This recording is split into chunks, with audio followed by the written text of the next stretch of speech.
with over 60,000 people displaced from their homes. It is absolutely essential all-out war in Lebanon, which would have profound and devastating consequences. Madam President, yesterday Iran launched approximately 200 ballistic missiles towards Israel. It stated it was in response to the killings of Hassan Nasrallah and the Islamic Revolutionary Guards Corps Commander Abbas Nilforushan last week, as well as that of Hamas leader Ismail Haniyeh in Tehran in July. Millions of people across Israel and the occupied Palestinian territory were forced to seek shelter. One person was killed from the Iranian strikes, a Palestinian in the occupied West Bank, as I did in relation to the Iranian attack in April. And as should have been obvious yesterday, in the context of the condemnation I expressed, I again strongly condemn yesterday's massive missile attack by Iran on Israel.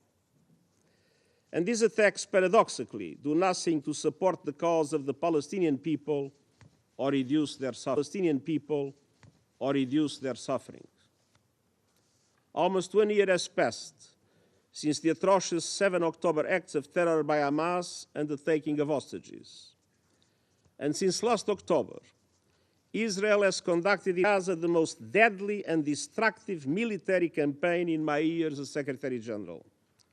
The suffering endured by the Palestinian people in Gaza is beyond imagination. At the same time, the situation in the occupied West Bank, including East Jerusalem, continues to deteriorate with Israeli military operations, construction of settlements, evictions, land grabs, and intensification of settler attacks, progressively undermining any possibility of a two-state solution. And simultaneously, armed Palestinian groups have also used violence. Hamas has continued to launch rockets, and just yesterday, 7 Israelis were killed in a terror attack in Jaffa. Madam President, past week, the past months, and indeed nearly the past year make it clear. It's high time for an immediate ceasefire in Gaza.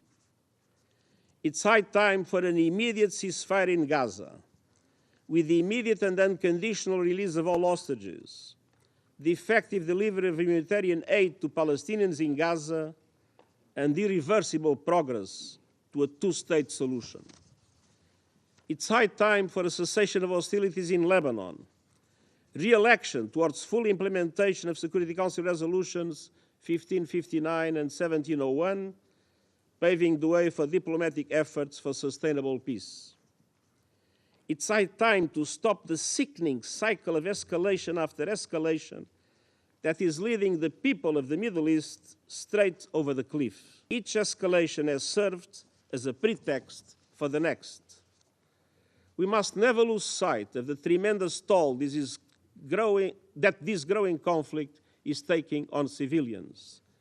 And we cannot look away from systematic violations of international humanitarian law. This deadly cycle of tit-for-tat violence must stop. Is running out, and I thank you.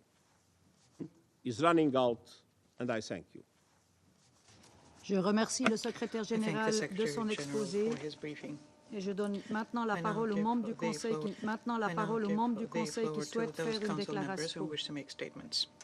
Je donne maintenant la parole au représentant. Madame la Présidente, je remercie le secrétaire général des Nations Unies pour son intervention et je tiens à lui redire le plein soutien et toute la confiance de la France.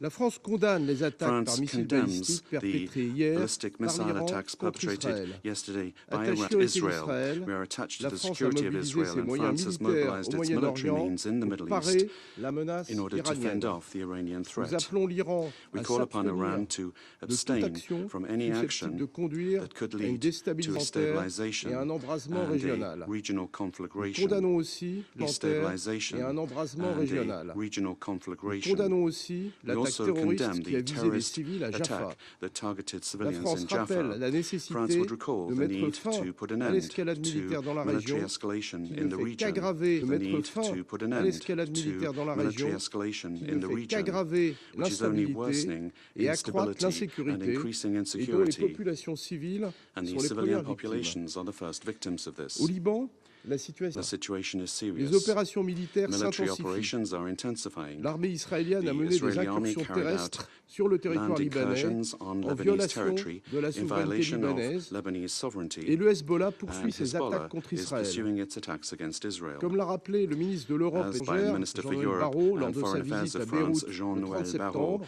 on his la visit to France est Beirut on the opposée 30th of à toute September, opération France opposes terrestre any israélienne au Israeli Liban, land operation et in elle appelle Lebanon, à la and cessation we des call attaques for a cessation indiscriminées of contre les indiscriminate civils. attacks against civilians. La France condamne les frappes France aériennes israéliennes condemns the qui Israeli ont air provoqué attacks un that nombre have led considérable de to victimes a civiles, considerable number of ainsi civilian que les attaques victims, du as Hezbollah well as contre the attacks Israël of et sa Hezbollah population. against Israel and its Il population. faut un cessez-le-feu We au need plus vite a au ceasefire Liban. as soon as possible La in France Lebanon. appelle les parties à se France urges saisir the sans parties délai to, without de delay, l'appel answer et the des call propositions to du consider the président de la proposals République of the française President of the et French du Republic président des and the États-Unis President of the United avec nos States with the partenaires support of our en vue de partners, parvenir à with un a view to cessez-le-feu bringing about a ouvrant la ceasefire, voie à opening un up règlement a pathway diplomatique du to a conflit. diplomatic Il est impératif de resolution of the restaurer conflict. la It is souveraineté important et l'intégrité that we territoriale du restore the Liban. sovereignty and territorial Au sud integrity of Liban, le Lebanon. cadre est clair. In South Lebanon, the Il faut situation mettre is en œuvre clear. intégralement la résolution There must be full 1701. implementation Elle est of Resolution reconnue tant par le 1701. Liban It que is par recognized Israël by Lebanon as comme well le as by cadre Israel pour parvenir as à une the framework stabilité to bring durable about le long lasting de la ligne stability bleue along the et blue line.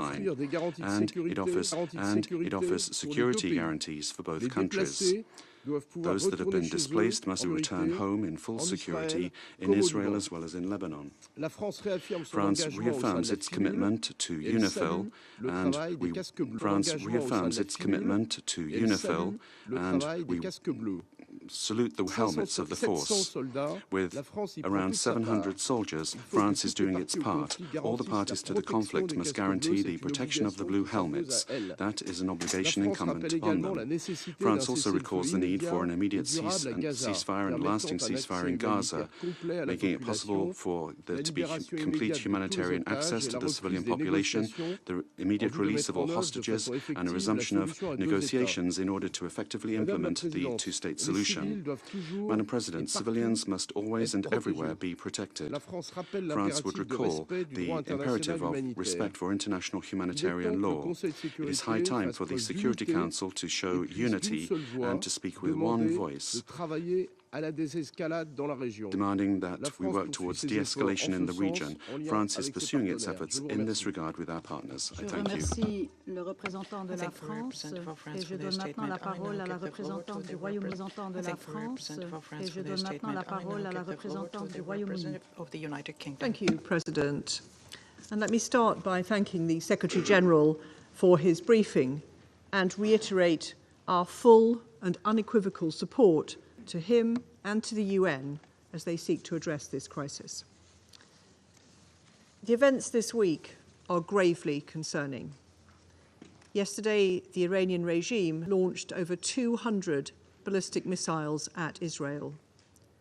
We categorically condemn this act of aggression, which escalates an already dangerous situation. As my Prime Minister said yesterday, Israel has our full support in exercising its right to defend against Iranian aggression. President, we are deeply concerned about the prospect of further escalation in Lebanon and across the region. We have been clear. All our efforts now must be on stopping this cycle of violence. Iran and its allies across the region must exercise restraint and step away from the brink. We've been clear. My Foreign Secretary has consistently called for a ceasefire in Lebanon by Lebanese Hezbollah and Israel, and the implementation of a political plan in line with UNSCR 1701. We have been clear. In Gaza, we need an immediate ceasefire and the release of the hostages.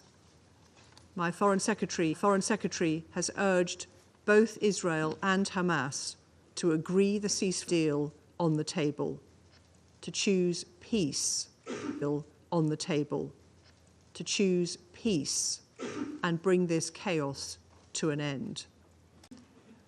Peace, not war, is the courageous option. It is also the best option to secure stability and security for Israelis, Palestinians, Lebanese, and the wider region. President, my Prime Minister has been working urgently to gather support for a political solution to this crisis. Only a ceasefire in Lebanon and Gaza would create the space to agree a political plan consistent with UNSCR 1701 that allows for the sustainable return of displaced Israeli and Lebanese civilians to their homes. Innocent civilians in Israel and in Lebanon have been displaced from their homes for too long already. The only way they will return is through a sustainable peace across the blue line. The conflict in Lebanon is causing devastating consequences for civilians, especially for women and children, and draws us closer to a wider regional conflict. President, we cannot let Lebanon become another Gaza. With mounting civilian casualties and hundreds of thousands of displaced people, all parties must do everything possible to protect civilians and fully respect international humanitarian law. A widening of the conflict is in no one's interest. The actions taken now will impact a generation. I call on all actors to step back from the brink and find a political resolution. I thank you. Je remercie la représentante du I thank the Royaume-Uni et je passe representative maintenant of la the United parole à la Kingdom. I now give représentante the de floor Malte. to the representative Thank of you, Malta. President. And at the outset, allow me to congratulate you on assuming the presidency of the Council and thank Slovenian leadership in steering our work in September. I also thank the Secretary General for his remarks. I reiterate our continued and unwavering support to him and thank continued leadership and moral compass whilst guiding this organization through such difficult times. Malta echoes the Secretary General in condemning the continued and escalatory hostilities across the Middle East. This cycle of violence, inevitably leading to a regional conflict, is extremely concerning. It must be brought to an end. Repeated strikes across Lebanon and Israel and Israeli operation across the Blue Line, continued rocket fire into Israel by Hezbollah, and the latest Iranian missile attacks on Israel, together with continued rhetoric and threats by relevant parties to continue escalating hostilities, are only paving the way towards a bleak and desolate future for the entire region. Amid the worst displacement crisis in the country's history, we are witnessing yet another man-made humanitarian catastrophe. We cannot be silent in light of this deterioration. Furthermore, we strongly condemn yesterday's missile attack on Iran by Israel. We call on Tehran to immediately halt such actions, which only contribute towards expanding a complex web of tensions and push the entire region closer to the precipice. We also condemn the terror attack in Jaffa yesterday, which killed 6 Israeli civilians and wounded 9 others. President, the Israeli-Hamas war, the resulting humanitarian crisis in Gaza, and situations elsewhere in the West Bank and East Jerusalem are the core of the explosive situation we now find ourselves in. These are the devastating consequences of unchecked conflicts. This human suffering is the high price that the people across the Middle East are paying on a daily basis. We stress that indiscriminate bombings, destruction of civilian infrastructure, and mass displacements are violations of international law. All parties must abide by their obligations under international humanitarian law and prioritize the protection of civilians. Furthermore, we emphasize once again that Security Council resolutions are legally binding. They must be respected and implemented. Along the blue line, it is only through the full implementation of Resolution 1701 that the displaced residents of Israel and Lebanon can be able to return to their homes in peace and security. Furthermore, Lebanon must be free of weapons held by militant groups outside the authority of the Lebanese state. We stress the need to establish an area free of armed weapons, other than those of the government of Lebanon and of UNIFIL, between the Blue Line and the Litani River. Violations of Lebanon's territorial integrity and sovereignty, including through Israeli airstrikes and overflights across Lebanon, must cease. A dramatic escalation in Lebanon will only move us further from this goal. In the current crisis, UNIFIL also assumes a fundamental stabilization role. The safety and security of UN peacekeepers is paramount.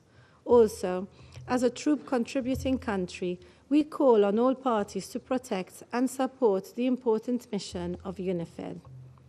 In Gaza, we reiterate our call for an immediate and permanent ceasefire, the safe return of hostages to Israel, and the full implementation of relevant Security Council resolutions.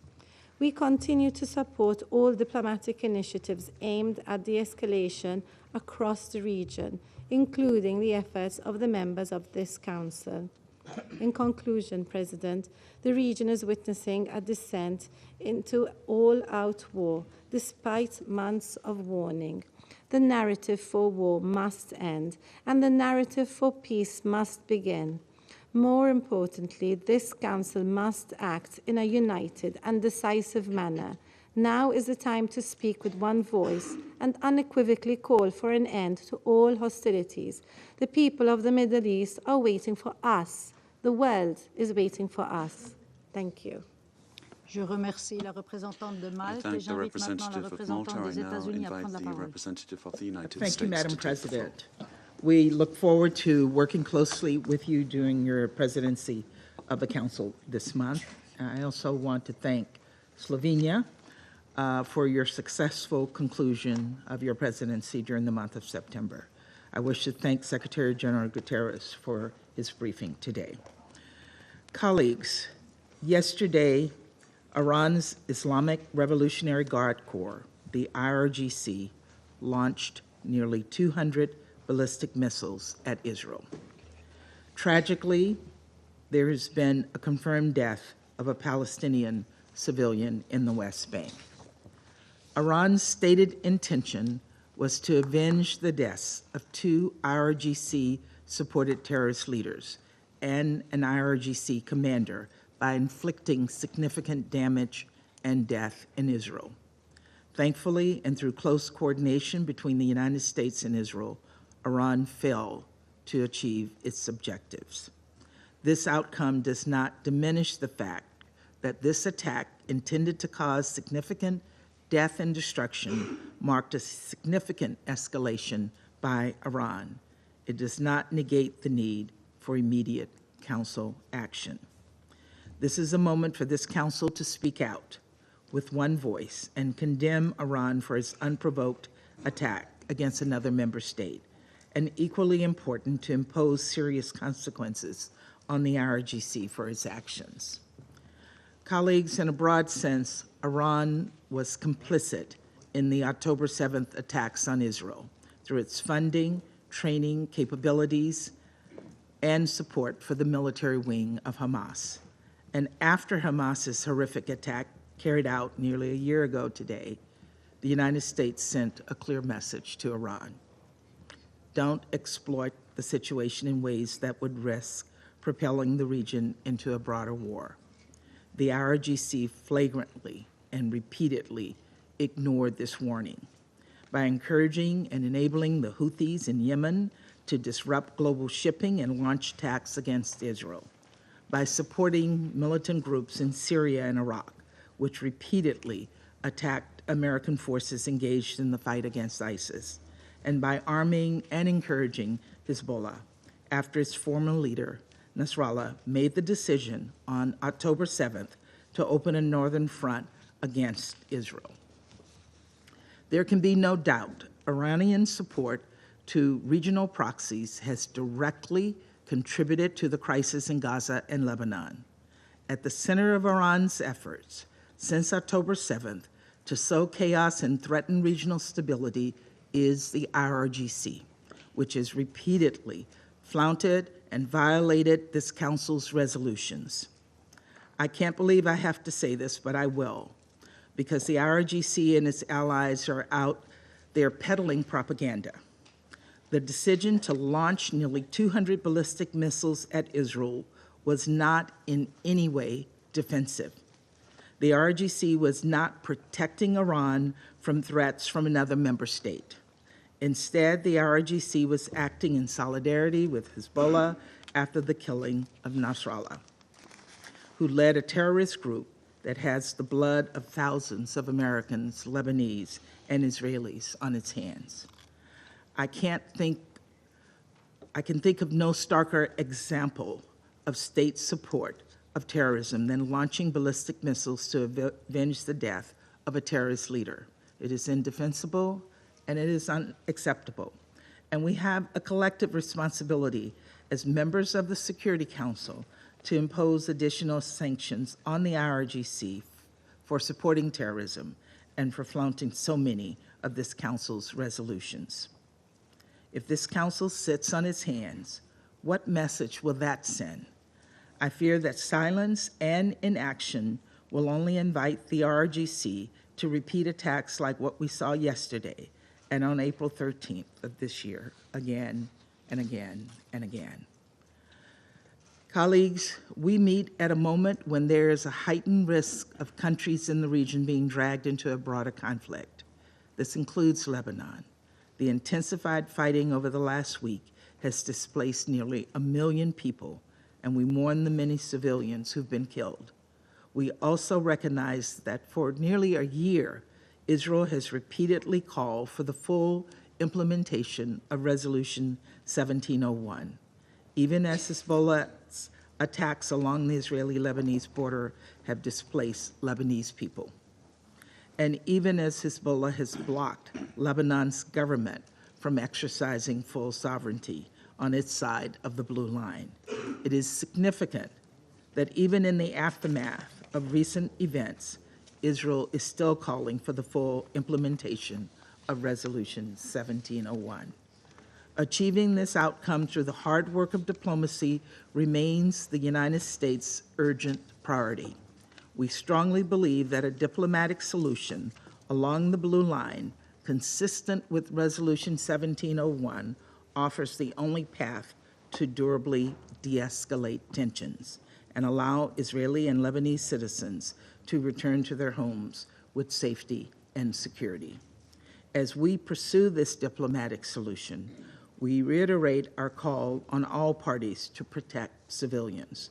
We also underscore our support for UNIFIL and emphasize that all parties must ensure UNIFIL personnel remain secure. Colleagues, we are also committed to doing everything possible to end the war in Gaza, where Palestinian civilians have been caught in the crosshairs of war, where a dire humanitarian crisis persists. That's why we're working to bring about a ceasefire deal with release of hostages, consistent with Resolution 2735. The events of the past week should send an unambiguous message to Hamas's leadership, which continues to cower in tunnels beneath Gaza. Hezbollah and Iran will not rescue you. The only path forward is a ceasefire agreement. We must double down on diplomatic solutions that would ensure the safety of people across the region. As we do, there should be no doubt.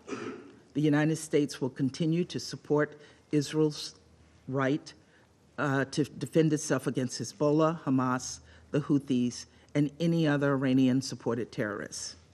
Of course, how Israel defends itself matters. We continue to make clear that measures must be taken to minimize civilian harm. Colleagues, as President Biden emphasized following yesterday's attack, the United States is fully supportive of Israel. Our actions have been defensive in nature. Let me be clear. The Iranian regime will be held responsible for its actions, and we strongly warn against Iran or its proxies taking actions against the United States or for their actions against Israel. Colleagues, this moment of great risk is a test of this Council. It is imperative that we unequivocally condemn Iran's attack and demand that it cease its support for terrorism in the region. People in Israel, in Gaza, and the West Bank, in Lebanon, and across the region deserve a durable peace, and it is far past time for this Council to hold Iran accountable for fanning the flames of war. Thank you, Madam President.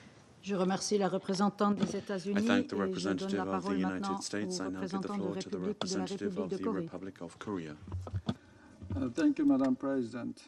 I would like to thank Slovenia for their able leadership as President of the Council during the month of September. Let me also take this opportunity to congratulate you, Madam President, for assuming the presidency for October.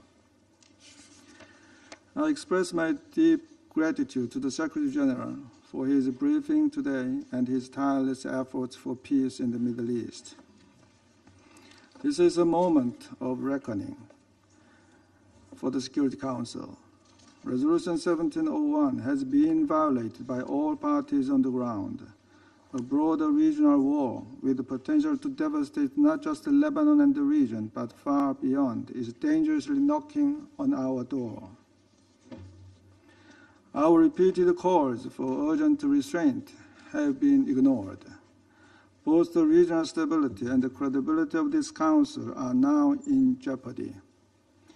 Let there be no misunderstanding. It was Hamas' brutal attacks in broad daylight that set this escalation in motion. However, neither October 7th nor the ensuing response give any actor the right to violate the international norms and institutions that the United Nations and the global community have built over decades, including international humanitarian law, Security Council resolutions, and the sovereignty and territorial integrity stipulated under the UN Charter. The Security Council, which bears the primary responsibility for maintaining international peace and security, must unite and act. This is not like any other situation. This conflict has the potential to broaden and deepen, involving many countries, without clear limitations in geography, and with far-reaching implications on international politics, economics, and even humanity as a whole. This demands more than passive condemnation. The Security Council must do something significant now to prevent the situation from plunging deeper into the abyss. The very raison d'etre of the Security Council is at stake here. Indeed, now is the time for the Security Council to draw a firm line in the sand. No actor should be given a green light of impunity or a blank check to operate far beyond the rule of law. We cannot afford to be paralyzed by frustration or helplessness. Colleagues, let me conclude by fully echoing the statement made by the Secretary General yesterday. And I quote, "I condemn the broadening of the Middle East conflict with escalation after escalation. This must stop. We absolutely need a ceasefire, unquote. I thank you. Je remercie le représentant de la I thank République de the Corée et representative of the j'invite la Republic of représentante de Korea, Slovénie and I à now prendre la parole. invite the Thank you, representative of Madam Slovenia President. to take the First, floor. allow me, on behalf of Ambassador Boger and our entire team, to thank you sincerely and other members for your kind words, and also to wish to congratulate you and your team for assuming the presidency of the Council for October. Wish you all the best. We thank the Secretary General for his briefing. Madam President, in the last 2 weeks, we have met several times to discuss the situation in the Middle East. It has become increasingly clear that the current escalation is gaining its own, even more dangerous momentum. The actions and reactions of actors involved are dragging the region further away from peace and closer to an all-out war. No single party can absolve itself of blame for the chaos that is unfolding. This has become a crisis of retaliation and vengeance, where each strike fuels the next. Let me be clear, the region needs full and immediate de-escalation. For this to happen, a ceasefire on all fronts is urgent. We condemn the recent escalation in the Middle East. This includes Iranian attack on Israel. It includes Israeli attacks on Lebanon and the escalation between Hezbollah and Israel. We call on Israel to revoke the ground operation in southern Lebanon. It also includes continuous Israeli military operation in Gaza, and it includes yesterday's terror attack in Jaffa. We see deeply troublesome parallels. Escalation from any side only leads to further violence, not security or peace. We want to underline more violence cannot bring more stability and security in the region or beyond. War is not a solution to the problems in the Middle East. There is no military solution to the crisis.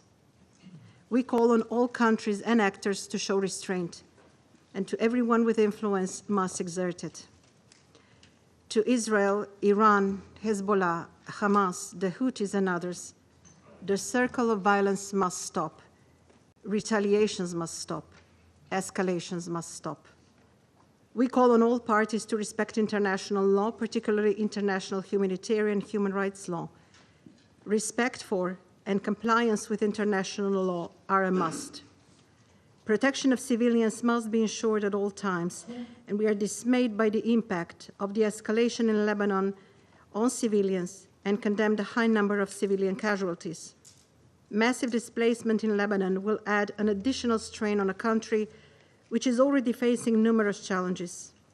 Equally, this intensification of the conflict will not bring thousands of displaced Israelis back to their homes. And we must not forget about the entire population of Gaza being displaced repeatedly. There is a dire need to recommit and fully implement Resolution 1701. This Council must stand united in its call for de-escalation and ceasefire. We repeat our call for safety and security of UNIFIL to be ensured at all times. We also take this opportunity to express our full support to the work of the United Nations and the Secretary General in this crisis. We appeal to Israel to reconsider today's announcement. It is high time to strengthen the role of diplomacy and to prioritize peace. We support all initiatives which could bring stability about peace. Ceasefire negotiations related to Lebanon and to Gaza are utmost needed. We underline this Council has primary responsibility for maintenance of international peace and security. The region is standing at a precipice. We are a step away from an all-out war that threatens not only the region, but global peace and stability. In the complex history of the Middle East, the Council has made various attempts to shoulder its responsibility. It is now on us, these 15 countries sitting by this table, to unite and call out for an all-out ceasefire. I thank you, Madam President. Je remercie la représentante de I thank the Slovénie et representative j'invite le of représentant Slovenia. I d'Algérie now à prendre invite la the parole. representative of Algeria to take the floor. Madam President, I would like to commend Slovenia for their remarkable presidency of the Council during last month. And I also congratulate Switzerland for assuming the presidency for this month and assure them of Algeria's full support. I extend my sincere gratitude to Mr. Antonio Guterres for his comprehensive briefing. And I express Algeria's full solidarity, admiration, and support for the Secretary General following the incredible decision of the Israeli occupying authorities to declare him persona non grata. This decision reflects a clear disdain of the UN system and the entire international community. For the Israeli authorities, no narrative, no truth exists except their own.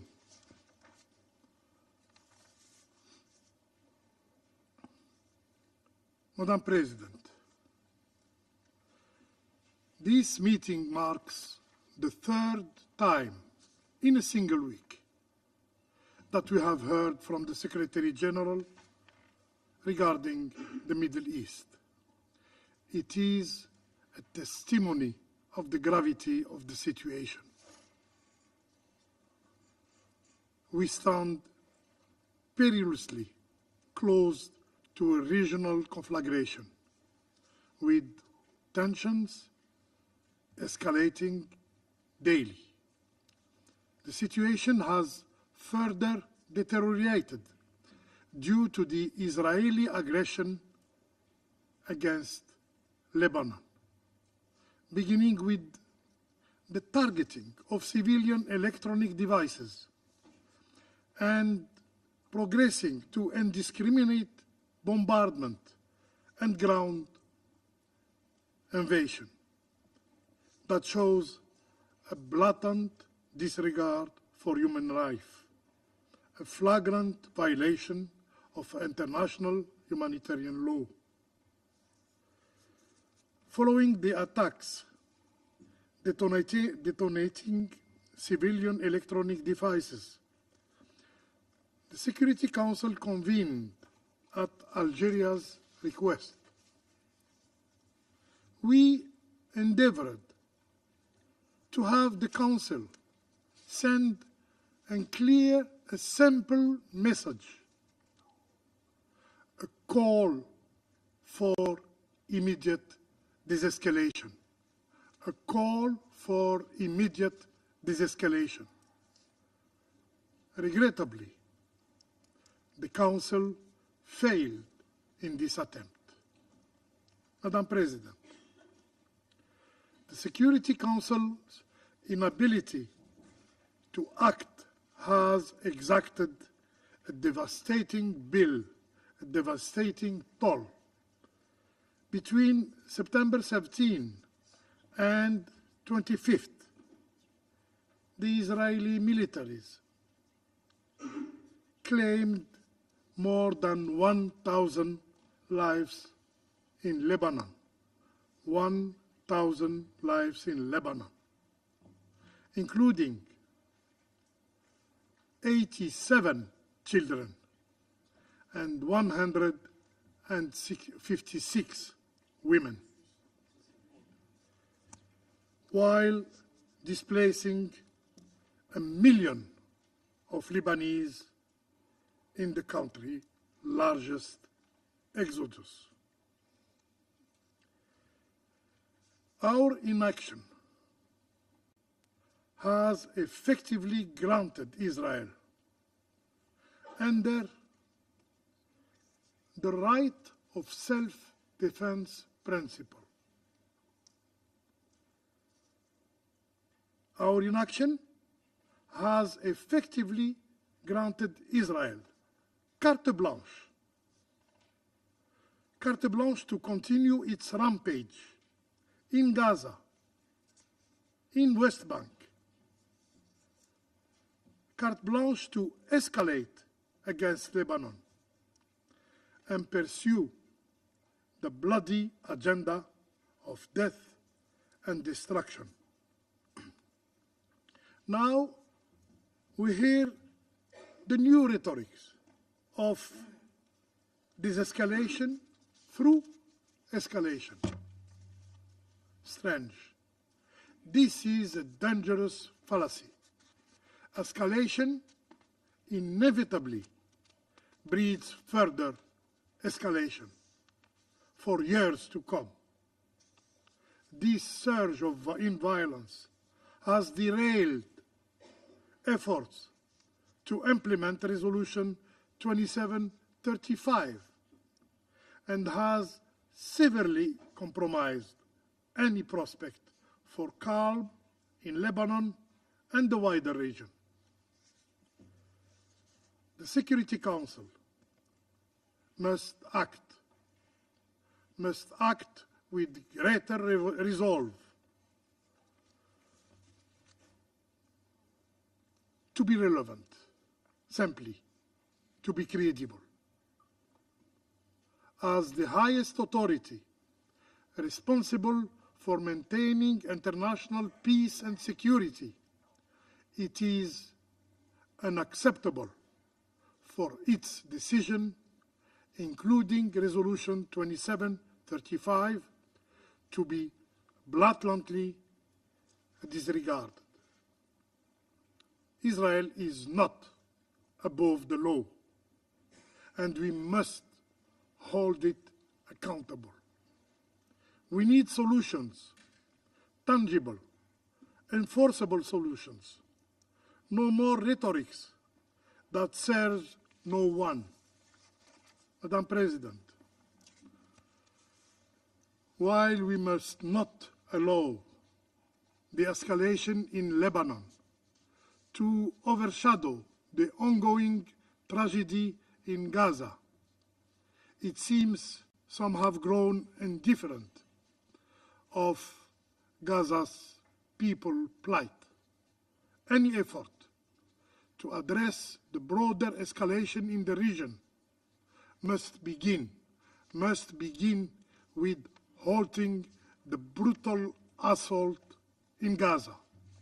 I repeat, any effort to address the broader escalation in the region must begin with halting the brutal assault in Gaza. We need an immediate ceasefire. We need an immediate ceasefire in Gaza. Everyone, save for the Israeli occupier, seeks this end, this cycle of violence, and is working toward that end. So how long will the international community remain impotent in the face of Israel's defiance? How long will we fail to enforce full implementation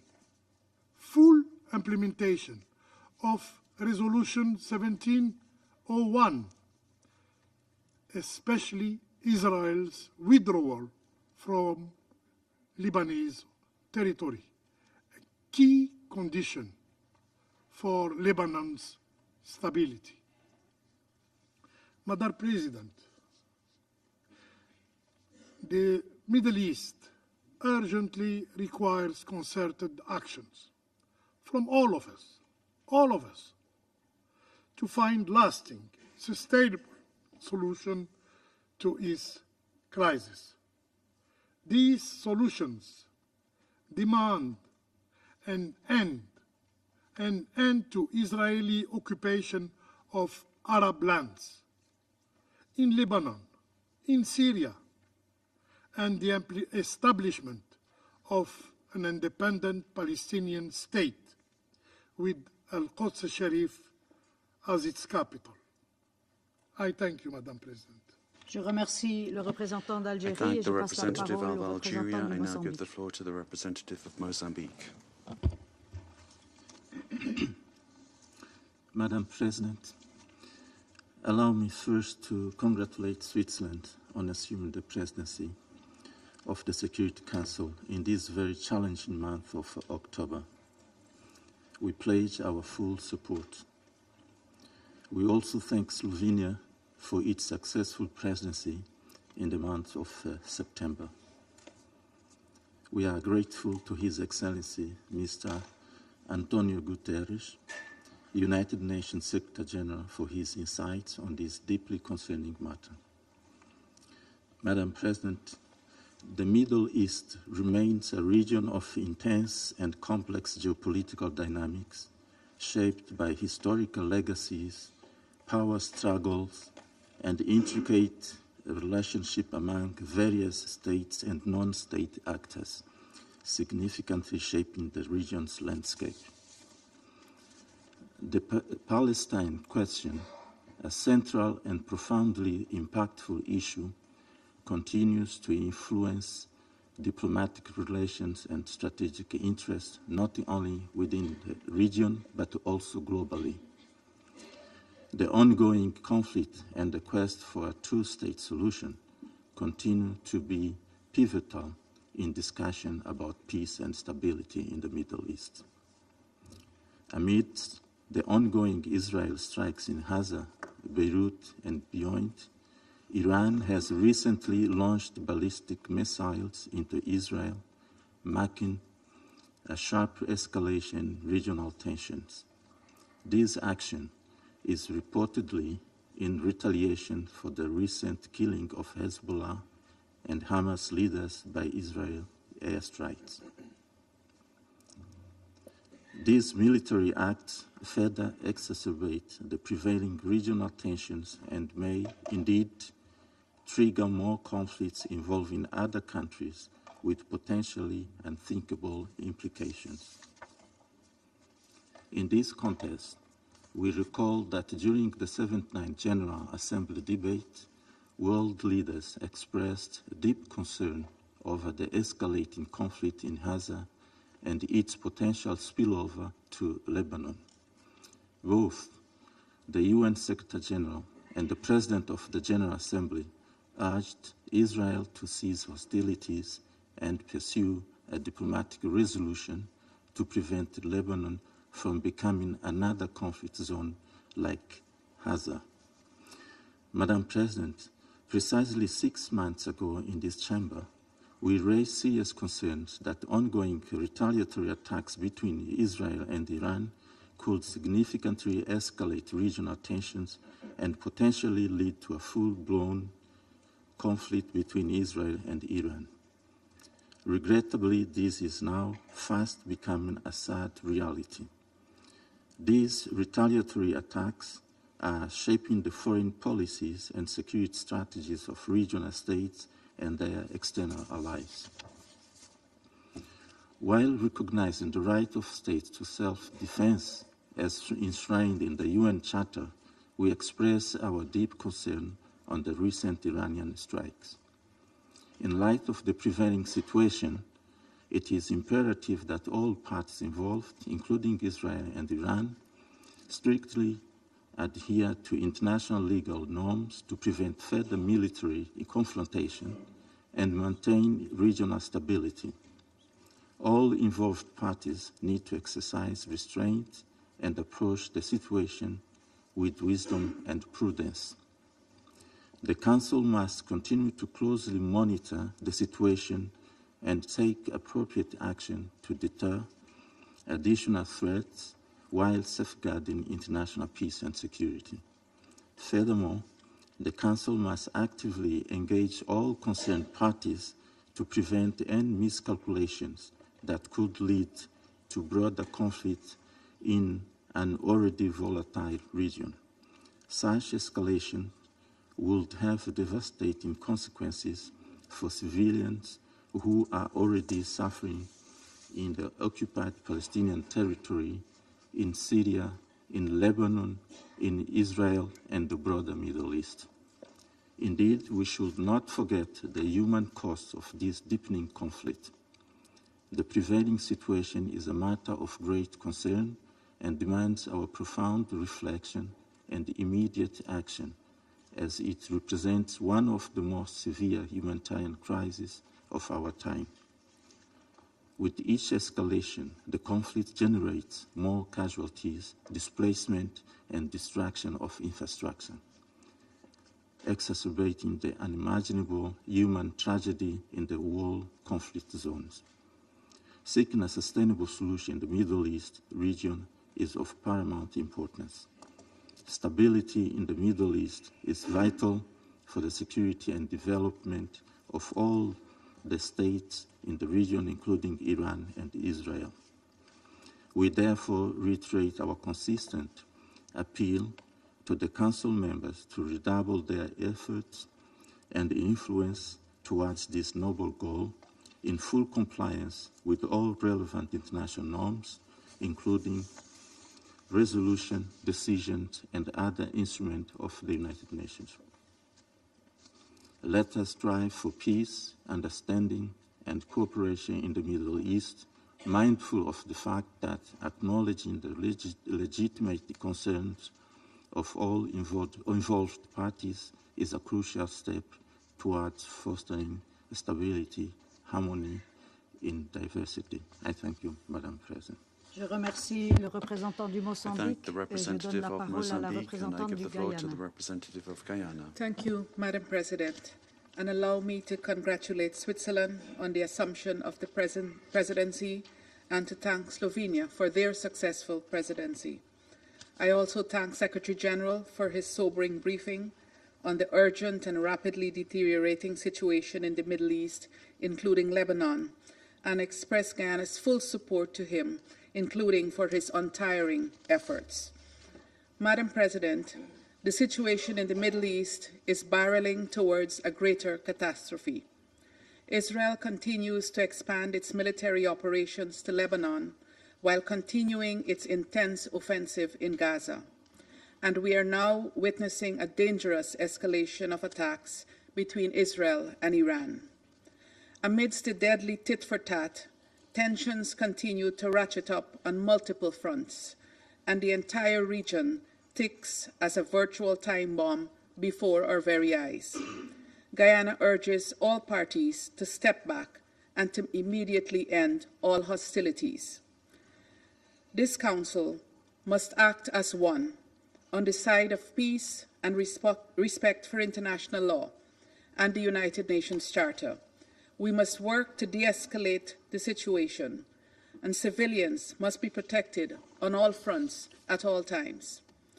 Madam President, when we met last week to discuss Lebanon, it was clear to every member of this Council that disastrous consequences could ensue from a wider armed conflict in that country. Today, we are meeting amidst reports of ground incursions by Israel into the sovereign territory of Lebanon in violation of the UN Charter and Resolution 1701, and following aerial bombardments from southern Lebanon to the heart of Beirut, resulting in more than 1,000 deaths in the past 2 weeks alone, not to mention the thousands injured and displaced.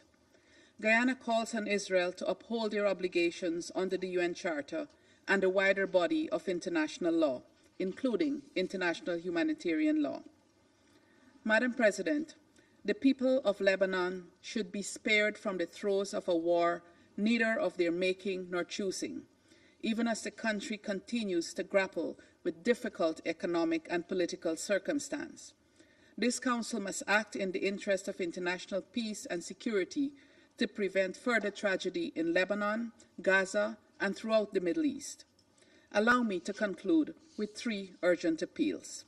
First, Guyana reiterates its call to all parties to immediately cease the hostilities and to abide by their obligations under international humanitarian law, in particular, the protection of civilians.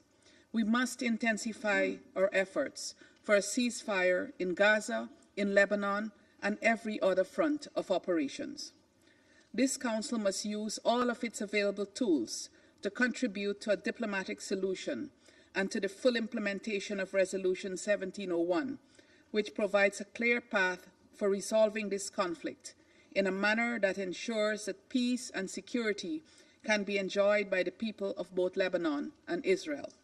Second, we appeal to all parties to guarantee the safety and security of all UN and humanitarian personnel, including those attached to UNIFIL. As is the case with all UN personnel, UNIFIL has operated under extremely difficult circumstances over the past year and is undoubtedly being placed in a position of much greater risk as hostilities heightened in their area of operations. We must work to ensure that conditions remain conducive for the exercise by UNIFIL of its important mandate. Third, Guyana appeals for a renewed investment in peace over aggression. Let us enable the former at the expense of the latter, as we strive to save the present generation from the continuing scourge of war.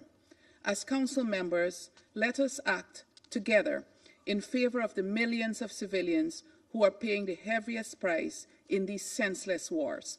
Justice and peace demand that we do no less. I thank you. Je remercie la représentante du Guyana et j'invite le représentant du Japon à prendre la parole. Thank you, Madam President.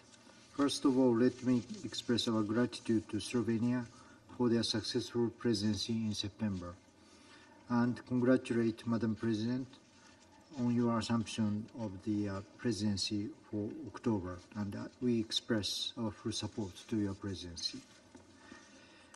I also would like to thank Secretary General for his sobering and important briefing today.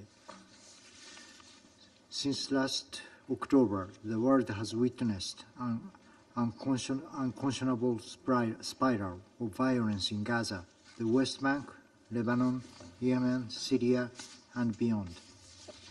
The recent developments in Lebanon are particularly worrying. We are seriously concerned about the ground operation conducted by Israel Defense Forces in Lebanon.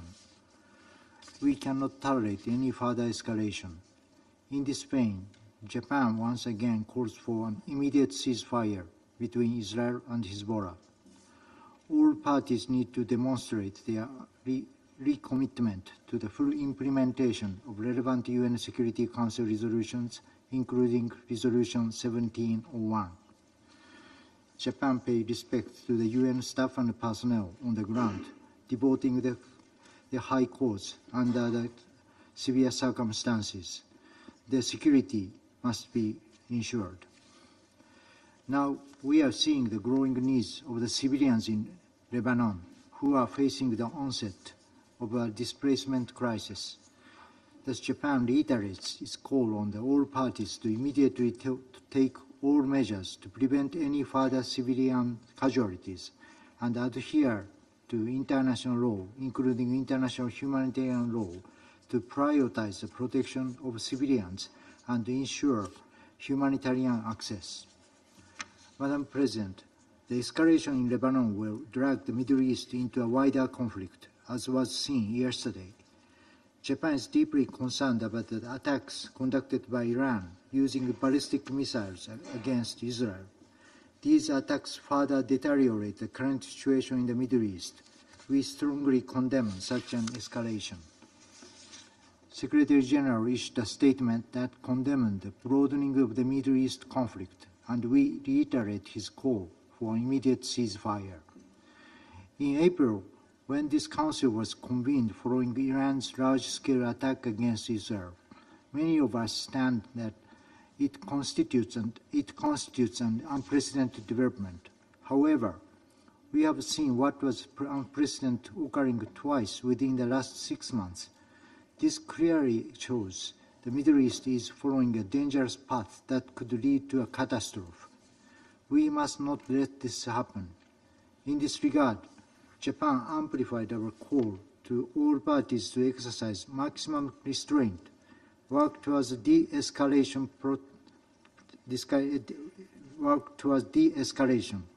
protect civilians, and work through dialogue and diplomacy towards peace.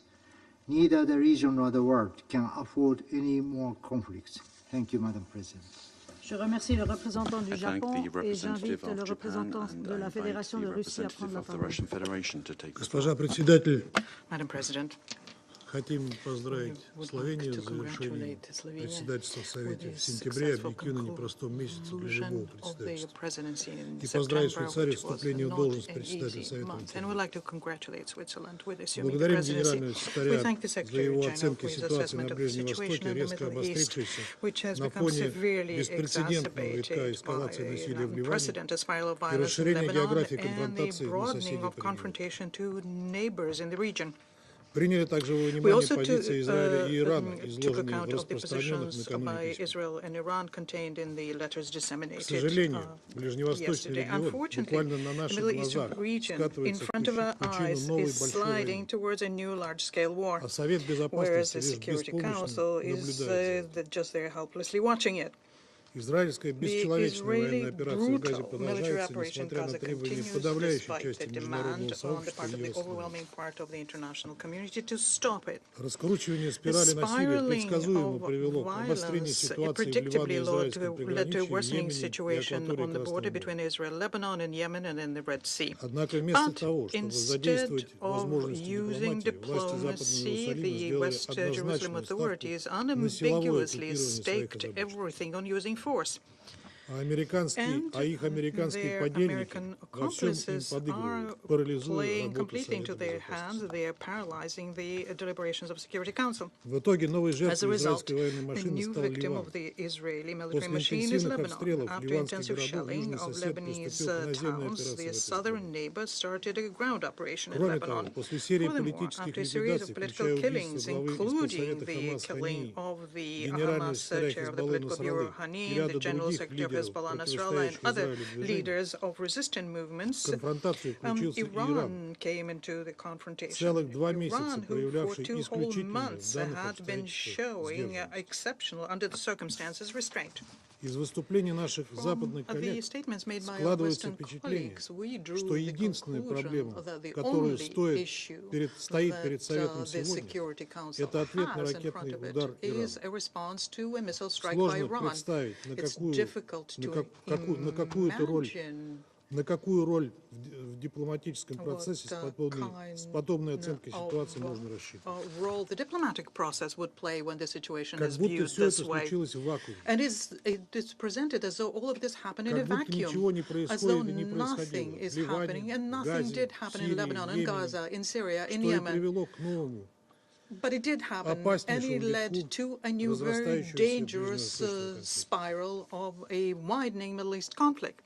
Russia resolutely condemns the attack on Lebanon and calls on Israeli authorities to immediately stop using force and withdraw their troops from the Lebanese territory. There is no justification for fresh civilian victims amongst the civilians, and their number is already in the thousands. We express our solidarity with the leadership and the people of the friendly country of Lebanon who are undergoing an armed aggression, and we will send our heartfelt condolences to the families of those died. We demand a full comprehensive implementation of Resolution 1701. It contains the obligations on Israel to end all their offensive military operations, to withdraw their military from southern Lebanon and end the occupation of Lebanese territories, as well as obligations on Hezbollah to withdraw the units north of the Litani River. The Israeli side has to ensure rigorously the safety of the interim forces in Lebanon, who are undergoing unpredictable risks because of the Israeli incursion. We'd like to recall that the threats to the health and life of blue helmets could amount to a war crime. We also decisively condemn the killing of Nasrallah. We reject the fact that in order to eliminate him, a residential quarter in Lebanon's capital had 80 bombs weighing 1 ton dropped on it. As a result, 6 high-rise buildings were destroyed. How can you call this a discriminatory selective action here? This political elimination is fraught with catastrophic consequences for Lebanon and the Middle East as a whole. Western Jerusalem, I'm sure, understood that, but they intentionally decided to go ahead and do this. And this means that the Israeli side shoulders the full responsibility for the subsequent escalation and its consequences, including the consequences for the people of Israel. Within the framework of its mandate to maintain international peace and security, the Security Council has to make Israel immediately end the hostilities. And we all have the duty to make every effort to create the conditions for the political and diplomatic settlement. In this context, we note the signals sent by Tehran that do not wish to see a further spiral of confrontation. Madam President, the Security Council in the recent days is being frequently and seemingly correctly criticized because of its inability to end violence in the area of Israeli-Palestinian conflict. At the same time, those who follow our work knows very well that 14 out of 15 members of the Security Council would have undertaken the measures to compel parties to peace, would have saved this way the lives of thousands of innocent women, children, and the elderly.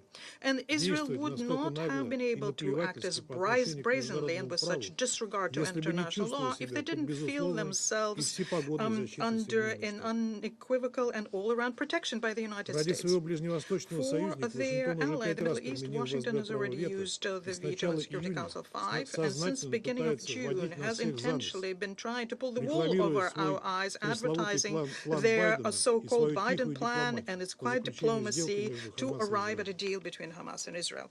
To be perfectly honest with you, we are left with the impression by all of this that these mediated negotiations are something that Washington is conducting with itself.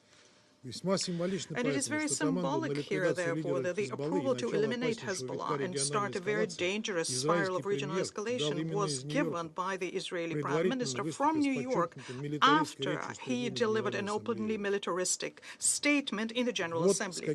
This is the kind of a well-tuned duet, distinguished colleagues, we have to deal with.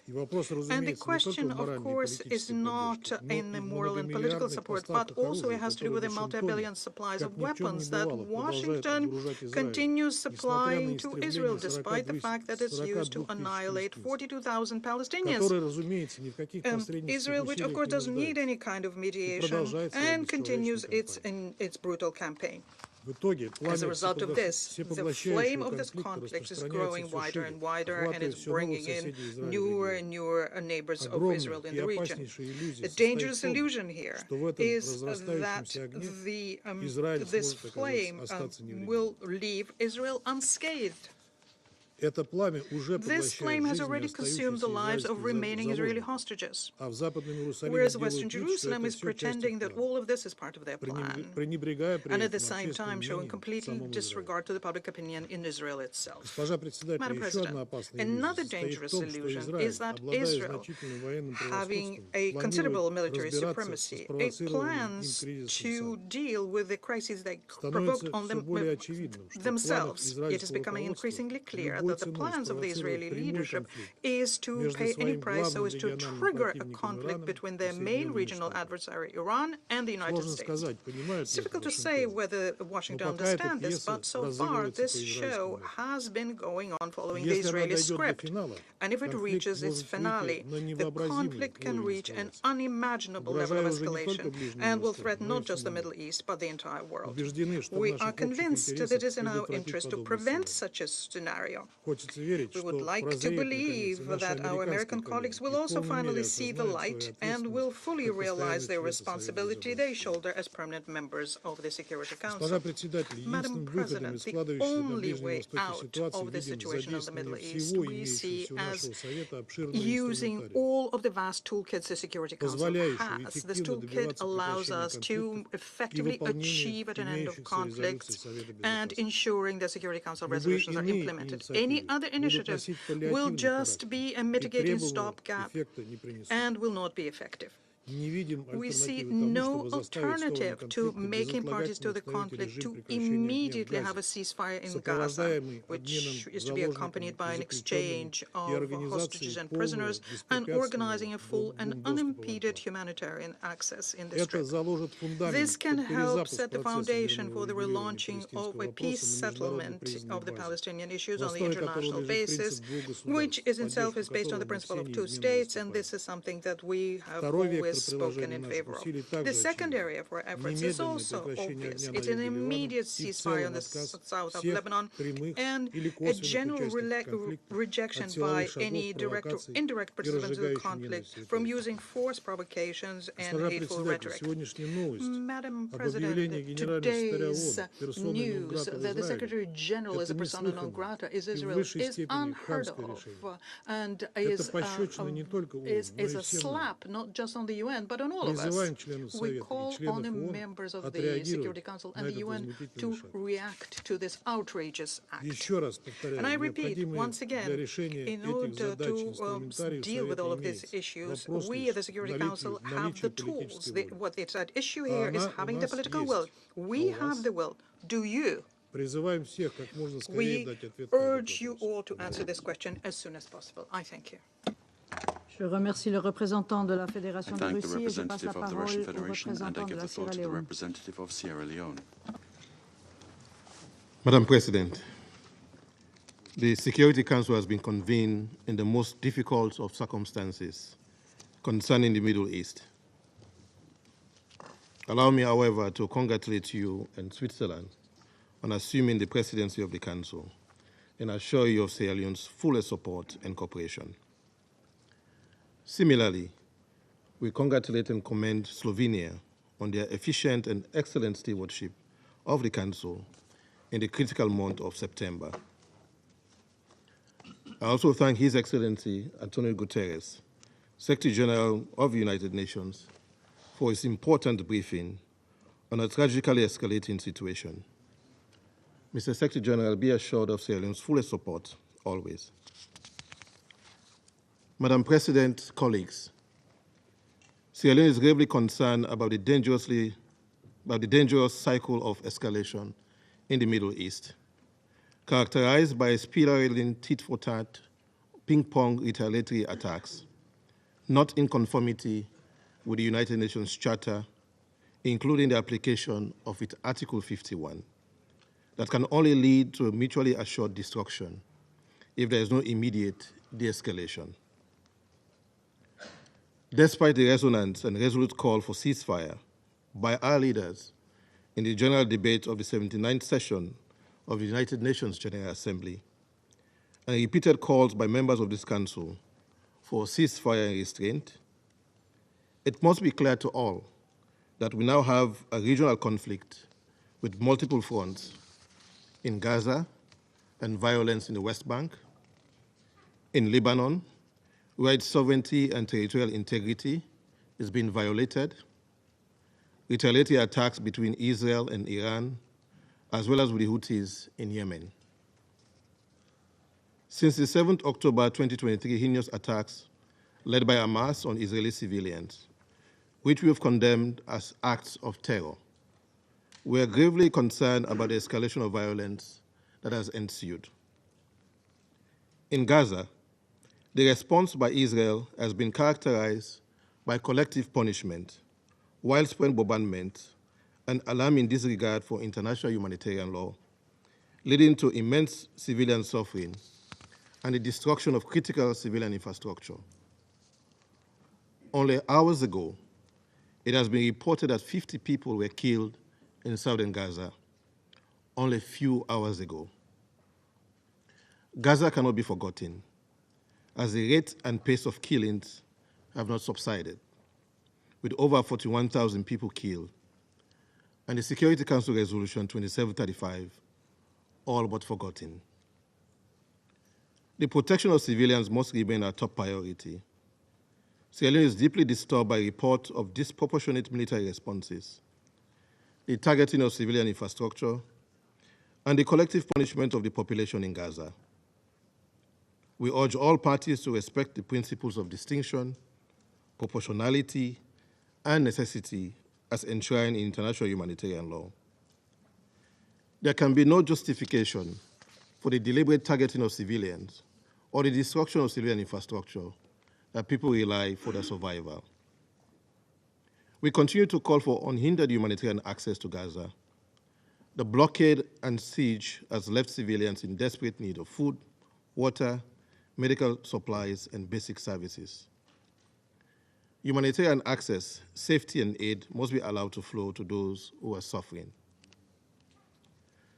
Madam President, recent events, including strikes in Lebanon, the killing of a Hezbollah leader, and the reported land incursion by Israel, are deeply concerning. These developments have heightened the risk of regional destabilization, and we call on all actors to show restraint, avoid further escalation, and recommit to dialogue and compliance with Security Council Resolution 1701. We urge the parties to comply with their obligations regarding UNIFIL and the protection of UN peacekeepers and UN premises. It is clear that today, Israel and Hezbollah are at war. Sierra Leone has been concerned about the repeated exchanges of fire across the Blue Line since Hezbollah launched rockets into Israel on 8 October 2023, unprovoked. While the exchanges of fire were largely confined to the immediate vicinity of the Blue Line for a short period, we observed the gradual intensification along and increasing well beyond the Blue Line, causing civilian casualties and infrastructure damage, destruction of farmlands, and displacement of tens of thousands of civilians. Members of this council, including Sierra Leone, have been expressing the risk of the danger of miscalculation, a wider and devastating regional conflagration as a consequence of the conflict between Israel and Hamas. Today, Middle East is at war. We note the declaration of Israel to return displaced residents and further declaration of Hezbollah on a ceasefire in Gaza. We express deep concerns over the dangerous rhetoric relating to the achievement of respective military objectives by the conflicting parties. In this regard, Sierra Leone reiterated military action is not the best course of action to achieve the stated objectives of the parties. Sierra Leone therefore calls on the parties to use diplomatic channels, including the United Nations good offices, to avoid further escalation and risking a war that will include actors outside of the region. This Council must now stand united in calling for full implementation of all relevant Security Council resolutions, including Resolution 1701 and 1559. All sides must agree to a ceasefire as a precursor to the resettlement of displaced residents in the south of Lebanon and in the north of Israel peacefully. Madam President, a letter dated 1st October 2024 from the Permanent Representative of Iran to the United Nations addressed to the President of the Security Council confirms what we all witness as reported by global news media, to the effect that, and I quote, the armed forces of the Islamic Republic of Iran carried out a series of missile attacks against the military and security target of, end of quote, the State of Israel. The leadership of Israel has vowed to further retaliate. Sierra Leone condemns all attacks that violate international law and the UN Charter, including, as aforesaid, the blatant misapplication of Article 51. We join the UN Secretary General in condemning, and I quote, the broadening of the Middle East conflict with escalation after escalation. This must stop. We absolutely need a ceasefire, end of quote. The path to peace cannot be paved with violence. A sustainable solution can only be achieved through genuine dialogue and diplomacy, addressing the legitimate rights and concerns of the conflicting parties, most particularly the aspirations of both the Palestinian and Israeli people. This includes the right of the Palestinian people to self-determination and the right of Israel to security within its recognized borders. In conclusion, Madam President, Sierra Leone continues to call for the parties to consider the global implications of their actions and to recommit to a cessation of hostilities. We urge the Security Council, our council, to act decisively to halt the violence, enforce a ceasefire, the release of hostages and prisoners, facilitation of access to humanitarian aid, ensure accountability, and work towards a just and lasting solution that respects the rights of all peoples. Let us end the occupation of Palestine, as the International Court of Justice has called for, implement the two-state solution, and choose a future of peace, stability, and dignity for both Palestine and Israel. Sierra Leone stands firm in its commitment to peace, justice, and international law. I thank you. Je remercie le représentant de la Sierra Leone I et thank the j'invite le representative of représentant de la Sierra Chine Leone à and prendre I la invite the parole. representative of China to take the floor. President, I congratulate Switzerland on assuming the presidency of the Security Council for this month, and I thank Slovenia for its work as the presidency of last month. I thank France for requesting this emergency meeting. I also thank Secretary General Guterres for his briefing.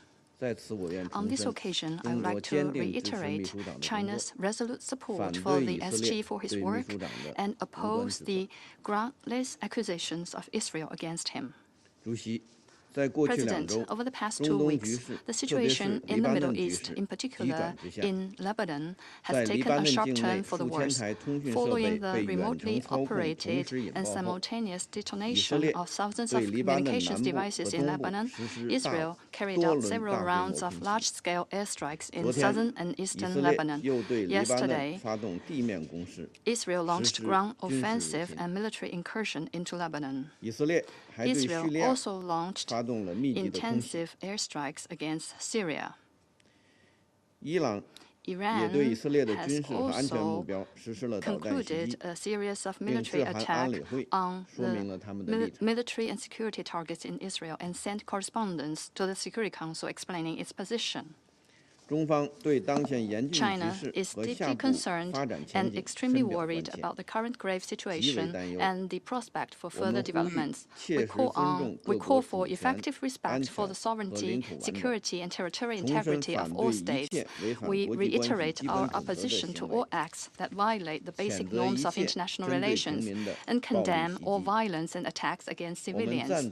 We share the position of the United Nations that any Israeli crossing into Lebanon violates the sovereignty and territorial integrity of Lebanon and contravenes the provisions of the Security Council Resolution 1701. Since last October, the cycle of violent conflict has been repeating itself in the Middle East. Israel, in total disregard for the call of the international community for an immediate ceasefire, single-mindedly advances its military operations, resulting in the projection and expansion of the conflict. At present, an all-out war is on the verge of breaking out. At this critical juncture, any inflammatory statements and provocative actions are extremely dangerous and could easily lead to miscalculations and chain reactions, escalate the situation, or even make it completely out of control. We urge all parties, in particular Israel, to exercise restraint and refrain from any action that could lead to further escalation of the situation. President, the conflict has caused an unprecedented humanitarian disaster. As we have seen, Gaza has become an inferno on earth, while in Lebanon there has been a great deal of destruction of civilian facilities, thousands of casualties, and more than 1 million people displaced from their homes, including a large number of Palestinian refugees. We call on all parties to the conflict to respect the red lines of international humanitarian law and to protect civilians. We support the efforts of the UN humanitarian system to take urgent action to ease the humanitarian situation in Palestine and Lebanon. China reiterates the importance of respecting the neutrality of UNIFIL and of effectively ensuring the safety and security of the peacekeepers. United Nations assets and personnel should not be the target of armed attacks. President, the Security Council bears an important responsibility for the maintenance of international peace and security. Under the current circumstances, the Council must act urgently and be united in making demands clearly and unequivocally that An immediate ceasefire must be established in Gaza. The de-escalation of the violence must be stopped, and the de-escalation of the Lebanese and Israeli situation must be advanced. The cycle of violence must be halted. Every effort must be made to prevent the spread of the fighting, and the parties concerned must be pushed to return to the track of political and diplomatic solutions. Any rhetorics that appease and allow further military adventurism will send out wrong signals and may cause serious consequences. We hope that major countries with important influence will adopt a sincere and responsible attitude and earnestly play a more constructive role and avoid further turmoil of the situation. I thank you, President. Je remercie le représentant de la Chine. I thank the representative of China, and I give the floor to the representative of Ecuador. Thank you, Madam President. Allow me first and foremost to congratulate your delegation on assuming the presidency of the Council for this month, and I reiterate the full support of my country. We'd also like to thank Slovenia for the excellent presidency of the Council last month. I'd like to stress and reiterate the support of my country to the work of the Secretary-General for peace and our support for all UN agencies in that regard. So thank you, Madam President, and I'd like to thank France for having requested this emergency meeting so that the Council can consider the worsening situation in Lebanon and Israel, recent developments that have placed the Middle East in an extremely vulnerable situation. Thank you, Secretary-General, for the sobering information that you have provided us with and your call to the international community to mobilize the more than $400 million in humanitarian assistance that Lebanon requires at this time, and above all for your permanent commitment to a de-escalation of the conflict and a ceasefire. We should begin by recalling that we are just 5 days away from the anniversary of the terrorist attacks by Hamas, which have no justification and must be condemned, that gave rise to the current spiral of violence that we're seeing in the region. The Palestinian cause cannot be used by Hezbollah and other extremist groups to try to, in vain, explain their acts of terrorism, such as the killing of children while they were playing football in Mahd al-Shams last July. Ecuador recognizes the imminent right to self-defense of member states of the United Nations in case of an armed attack in terms outlined in Article 51 of the Charter. We must put an end to the escalation of violence that has been described, which includes air bombings and incursions, the launching of rockets, ballistic missiles, acts of terrorism that continue to expose innocent civilians to loss of life and limb. In Gaza, we've seen tens of thousands of civilian deaths, including women and children. The states involved, international humanitarian law must be respected. Humanitarian workers must be able to fulfill their work, and their lives must be respected. The states involved and regional organizations and the international community as a whole must deploy all diplomatic and political strategies possible to bring about a cessation of hostilities. This responsibility is greater for those that have a greater degree of influence over the parties to the conflict. Now is the time to take specific decisions aimed at achieving agreements that will lead to a lasting and sustainable peace. Resolutions 1701, 1559, 2722 and 2735 of the Security Council must be complied with without delay, since non-compliance constitutes a violation of international law. We must avoid another humanitarian disaster, leaving those who desire more violence without any excuse. Madam President, colleagues, Ortega and Gasset said, "It is false to say that in life circumstances decide. On the contrary, circumstances are the dilemma in the face of which we must make decisions. Who takes the decision is our character. Neither our collective responsibility in the Council nor peace, which constitutes a high value of humanity, can be subordinated to geopolitical tensions and interests." In conclusion, I reiterate that Ecuador supports all initiatives which have as their goal the restoration of peace and the sustainability of that peace. Thank Merci you. le représentant de l'Équateur et je vais faire maintenant une déclaration en ma qualité de représentant de la Suisse. Nous remercions le secrétaire général de son intervention. La Suisse est préoccupée au plus haut point face au dernier développement au Moyen-Orient.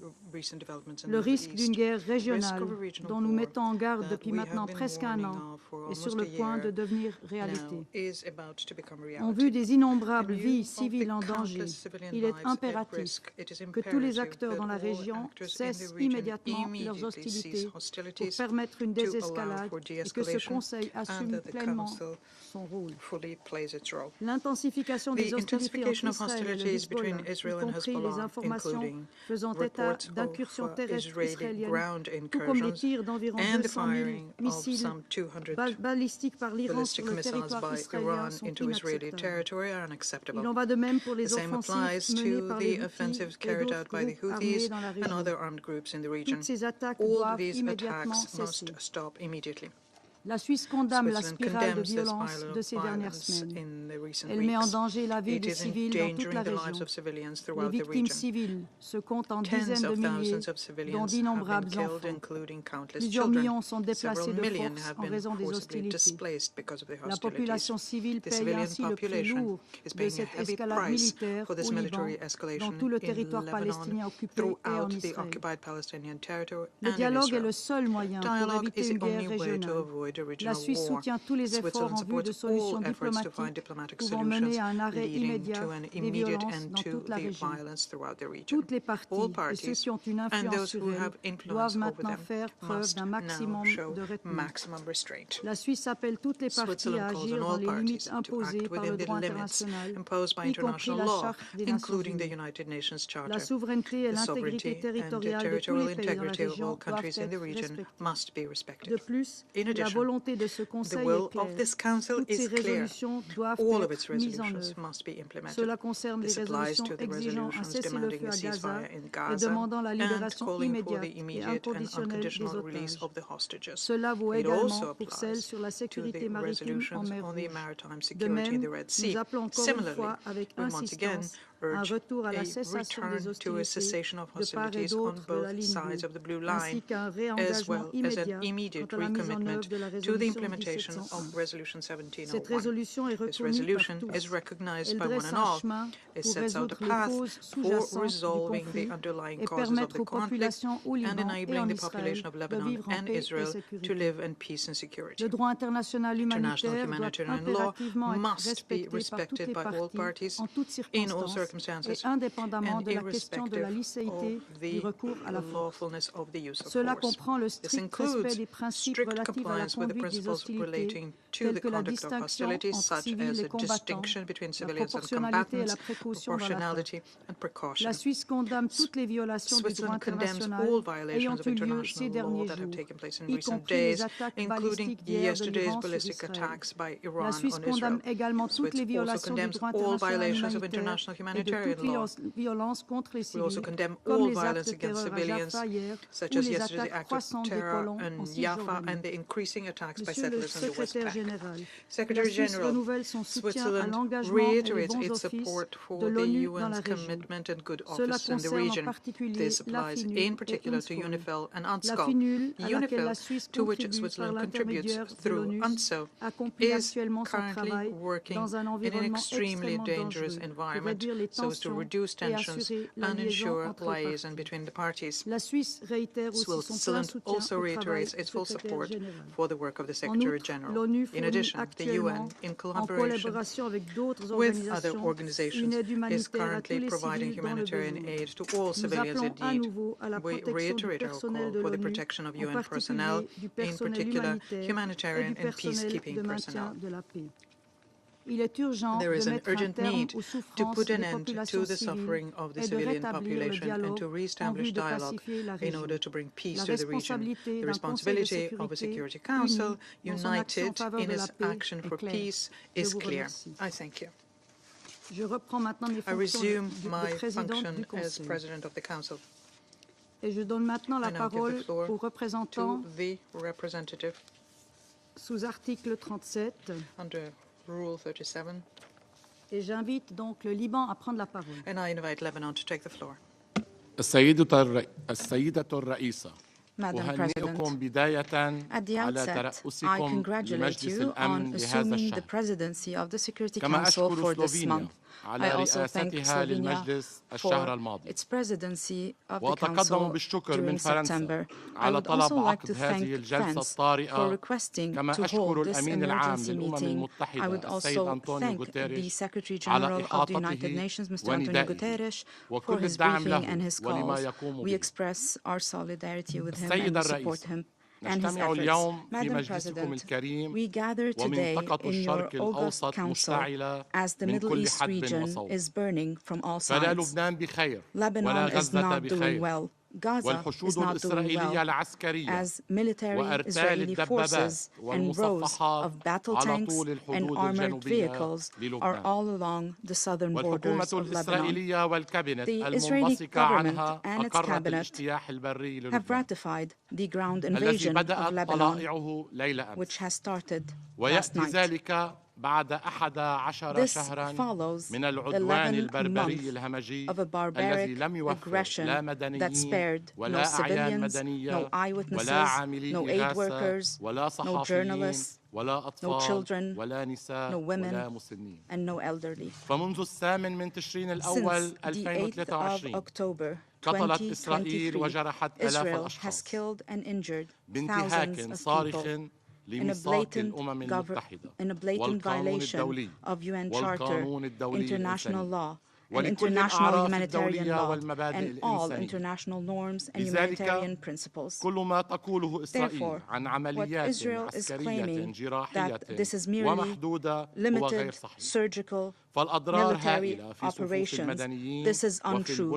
The damages to civilians and the civilian infrastructure are immense.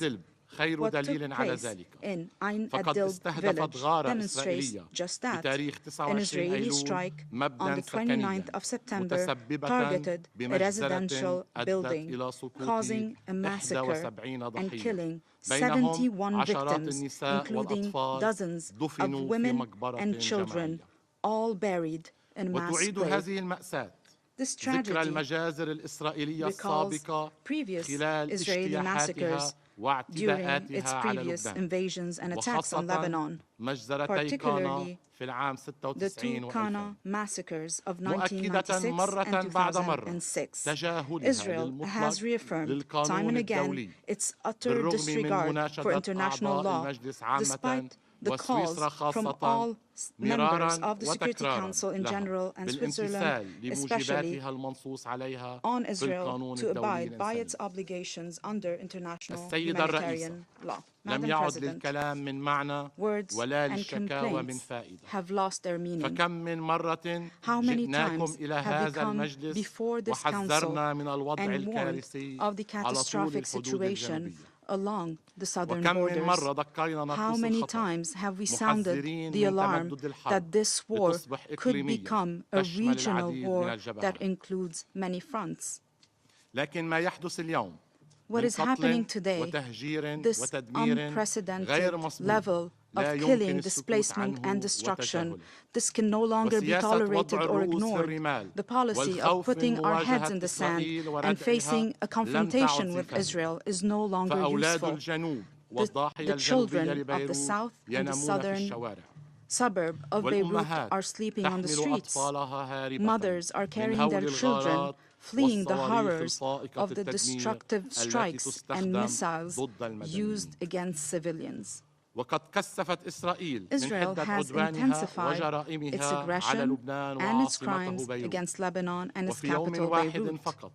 In one day alone, on the 23rd of September, Israel, through its aerial bombardments, killed 569 people, including 50 children and 94 women. They've also assassinated the Secretary General of Hezbollah, His Eminence Mr. Hassan Nasrallah, on the 27th of September. Across history, there was never consensus for a standard description for any military, political, or revolutionary revolutionary individual, and history is rich with examples of these individuals. Your council here today is divided over a correct description. However, there is consensus among everyone that confronting an occupying force is resistance. Madam President, as we have said time and again, and as His Excellency the Prime Minister has said in his statement before this Council last week, and as the Foreign Minister of Lebanon has repeated once and again, the people of Lebanon and the government of Lebanon reject the war. They want the implementation of Resolution 1701 with all its provisions. They want to deploy the Lebanese army in the south along our ground borders with the support of UNIFIL. This is the only solution for this blind war and this barbaric aggression. We have expressed our willingness to strengthen the presence of the army in the south, and the government has announced that it has opened the door for the enlistment of 1,500 new soldiers to comply with the implementation of Resolution 1701. In this regard, I recall that Lebanon has agreed to the French-American initiative that Israel has also initially agreed to, but then rejected this initiative, even annihilated it with a wave of killing and destruction that has been unprecedented in scale and violence. We also reaffirm the official position as stated by the Prime Minister yesterday. We remain committed to the call issued by the American and French presidents, supported by a number of friendly and sisterly countries. We pledge to implement all the points of the declaration, including an immediate ceasefire, to start to look into the implementation of Resolution 1701 fully. We welcome the call and we pledge to implement it immediately. And upon a ceasefire, we are prepared to deploy the Lebanese army to the area south of the Litani River so that it can carry out its function fully in coordination with UNIFIL in the south. Madam President, today we are moving further and further towards an open, unrestricted regional war. The solution is to go back to political solutions based on relevant resolutions of international legitimacy. This situation will not be resolved until the full implementation of Resolution 1701. And if we only focus on imposing military solutions instead of diplomatic solutions, furthermore, the situation in Palestine will not be resolved and will only escalate. And the waves of killing and destruction will continue unless resolutions of the United Nations are implemented, particularly resolutions 2735, 242, 338 on the two-state solutions and the establishment of the Palestinian state. The Security Council must shoulder its responsibility to prevent an implosion in the Middle East and to help us exit this dark tunnel. Lebanon today is facing an unprecedented humanitarian crisis. Lebanon needs urgent humanitarian assistance. It is the only state that hosts 2 million Syrian IDPs, 500,000 Palestinian refugees, and we also have around 1 million Lebanese IDPs. This is an unusual precedent. We have warned before of the risk of displacement, and today we are before a humanitarian crisis with 1 million IDPs, with thousands of them on the streets, without food, without water, without medication. Therefore, we are requiring assistance to confront this catastrophe. Yesterday, in cooperation with the United Nations, we launched an urgent appeal for $426 million to respond to this humanitarian crisis.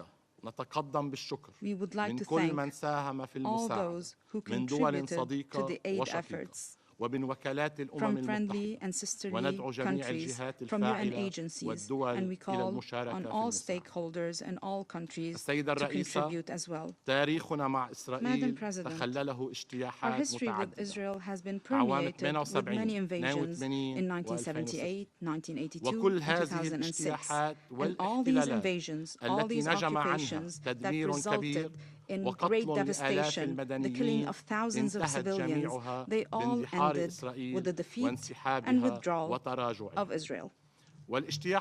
Today's invasion will have the same result, another defeat to be added to the record of Israel with Lebanon.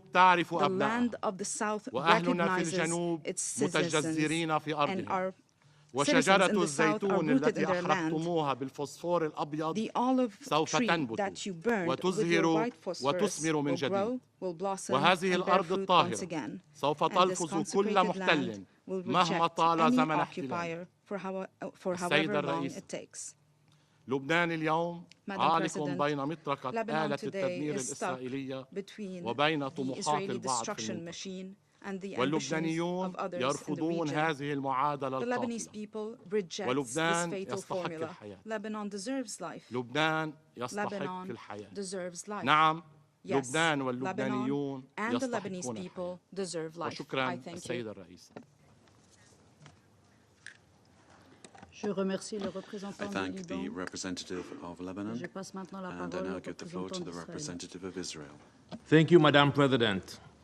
Last night, the Iranian regime launched a cold-blooded attack against 10 million civilians, Jewish, Muslim, Christian, men, women, and children of every faith.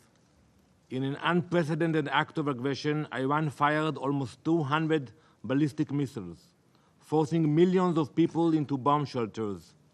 These scenes have not been witnessed since the Blitz in London. This was a deliberate attempt to strike at the very heart of our society, targeting the most sacred places in Israel, holy sites, mosques, synagogues, and churches. To Iran, there is no holy ground, no purity of life worth protecting. But even before the missiles rained down, the bloodshed had already begun.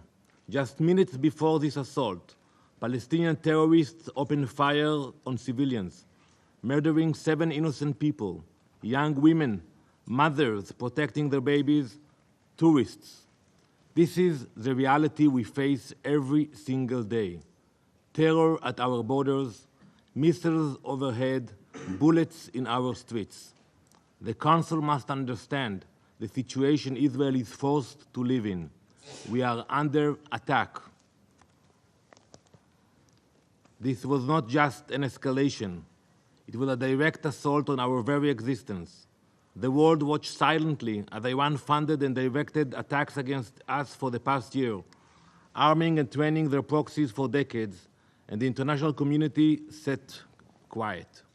The silence, the routine call for de-escalation, only emboldened Iran. The result, last night's onslaught. Now the world must step up. Iran must pay a heavy price for this attack. Anything less is complicity. Do not be fooled by the fact that Israeli air defenses performed near miracles last night, saving countless lives beyond imagination. We also appreciate our partners for their assistance in defending against Iran's attack. Iran's failure does not diminish the evil behind their actions, the intentions. What we witnessed was nothing short of pure, unrestrained evil. This is the largest missile assault in Israel's history. They have openly launched hundreds of missiles into civilian areas. Today, the mask is off, and their evil is now laid bare for all the world to see. The Ayatollah's regime has revealed its true nature, not just as the world's greatest sponsor of terror, but as an active, direct aggressor. For years, Iran has armed terrorists and tyrannical regimes. We all know their weapons are responsible for the death of countless innocent civilians all across the globe, from Europe's war zones to terror attacks in the Middle East, from embassies in Latin America to assaults on US personnel, there is no corner of the world where Iran's blood-stained fingerprints cannot be found. They are not just Israel's enemy, they are an enemy of all civilized nations, an enemy to their own people who they brutally oppress, and an enemy to all nations they work to destabilize. Until now, they had largely operated in the shadows, using all their proxies, Hezbollah, Hamas, the Houthis. They carried out their dirty work. But last night, that mask was ripped away, the mask that their leaders wear in these very halls. Iran no longer hides behind others. They have proudly stepped into the open, are the architects of chaos and destruction. And now the world can see their true face. Iran launched the largest ballistic missile attack in history, justifying it as a vengeance for the elimination of Hassan Nasrallah. That is the reason. In doing so, they relinquished any deniability and claimed full ownership over Hezbollah's actions. They say that. That is the reason for the attack, because of Nasrallah. So basically, they own the deeds of Hezbollah today. Let me remind you all. Allow me to remind you of some of Hezbollah's crimes against the world. In 1983, they bombed the United States barracks in Beirut, murdering 241 US servicemen. That same year, they bombed the US embassy in Beirut, murdering 63. In 1992, they bombed the Israeli embassy in Buenos Aires, killing 29 people and wounding 242. 2 years later, same place, Buenos Aires, they bombed the Jewish community center, murdering 85 and injuring over 300. Before 9/11, Hezbollah were responsible for more American deaths than any other terrorist organization. None of this even mentions the thousands of Lebanese people and Syrians that they brutally murdered at the altar of their tyrannical masters. In the past year alone, since October 8th, Hezbollah has launched over 9,000 missiles and rockets, over 1,000 anti-tank missiles and hundreds of attack drones. They have made over 70,000 Israeli civilians refugees in their own country. All the while, they have been attempting to infiltrate our communities to commit an October 7th-style massacre. Behind every murder, every rocket launch, every plot stands the Iranian regime. Let me be clear. Israel will defend itself. We will act. And let me assure you, the consequences Iran will face for their actions will be far greater than they could ever have imagined. Let me ask the Council and the entire world, how would any of you react if faced with such an attack? What would any nation do if hundreds of ballistic missiles were raining down on your civilians, your cities, your places of worship? The scale of this attack is unimaginable, and yet Iran is determined to escalate further. This is not just a threat to Israel, this is a threat to the entire world. We will defend our people, and our response will be swift and decisive. Those who attack us will face serious consequences. For every missile fired, we will respond with strength. For weeks, I have sat in this Council warning of the growing threat Iran poses, urging you to take decisive action against this regime. I warned that Iran's desire for dominance would not stop at Israel's border, but the inaction of this Council has emboldened them. And now the missiles falling on Israel are the direct result of that failure to act. The time for complacency is over. The Iranian regime has shed all deniability. They are no longer silent puppet masters. They are bloodthirsty aggressors, reveling in their violence and destruction. The world cannot afford to ignore this reality any longer. We demand immediate, crippling sanctions on Iran. The IRGC must be designated as the terrorist organization it is. Do not let yourselves be fooled by moderate Iranian president. I saw the way they were received here last week. The meetings, the clapping. Iran's policy is dictated by its supreme leader, Ayatollah Khamenei, and under his rule, the regime has grown more aggressive and murderous than ever. Iran's true face is one of terror, death, and chaos. They do not care about life, they do not respect their own religion, and they have targeted their fellow Muslims without hesitation. The time for empty calls, for de-escalation is over. How can you do that? To equate Israel, a nation simply wishing to live in peace, acting in defense of its people, with an aggressor bent on our destruction, is not just wrong. It is a grotesque and immoral distortion of reality. This is not a conflict between two equal sides. This is a battle between a sovereign country defending its right to exist and a regime that seeks nothing less than our extinction. And I repeat what I said last time.